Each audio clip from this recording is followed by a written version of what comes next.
तर शिवसेनेतल्या मंत्रिपदावरचा वाद चव्हाट्यावर आलाय। मला मंत्रिपद मिळू नये म्हणून एका आमदाराची धमकी, मला मंत्रिपद दिल्यास राजीनामा देण्याची ही धमकी देण्यात आली।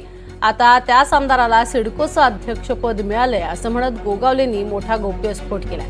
मंत्रिपदासाठी शिंदेंच्या शिवसेनेतील धुसफूस आमदार भरत गोगावले यांनी उघडच केली आहे। भरत गोगावले मंत्रिपद मिळणार असेल तर राजीनामा देतो असं आपल्याच पक्षातल्या एका आमदारानं धमकी दिली असं म्हणूनच मंत्रिपद मिळालं नाही असा गौप्यस्फोट केलाय।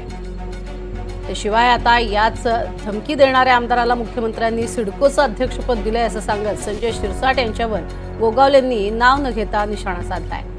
अंबरनाथमध्ये झालेल्या एका कार्यक्रमातील भाषणात शिवसेनेचे आमदार संजय शिरसाट यांच्यावरती गोगावलेंनी नाव न घेता निशाणा साधला।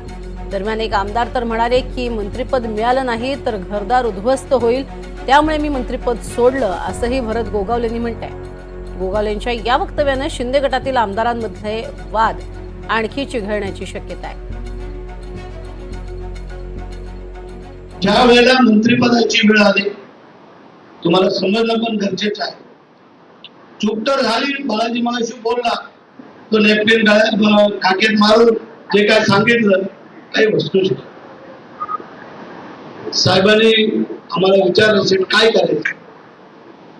एक जण बोलला मी 12 वाजता राजीनामा देतो, त्याला समजवला, बोलला तुम्ही मंत्रिमंडळाची शपथ घेतली का? मी 12 वाजता राजीनामा देतो म्हणून साहेबांनी कदाचित त्याला आता सिडकोचं चेअरमन पद केलं। लक्षात ठेवा मंत्रिपद किती आणि देणार किती लोकांना याच्यावरून आम्ही काही समजदार मंडळी होतो। मग बालाजी असेल, मी असेल, अन्य काही आमचे सहकारी असतील, आम्ही समजून गेलो, आम्ही थांबलो। प्रत्येकाला भावना असतात, मन असतं, त्यांनी मोकळं केलं, आम्ही ते स्वीकारलं आणि आम्ही थांबलो।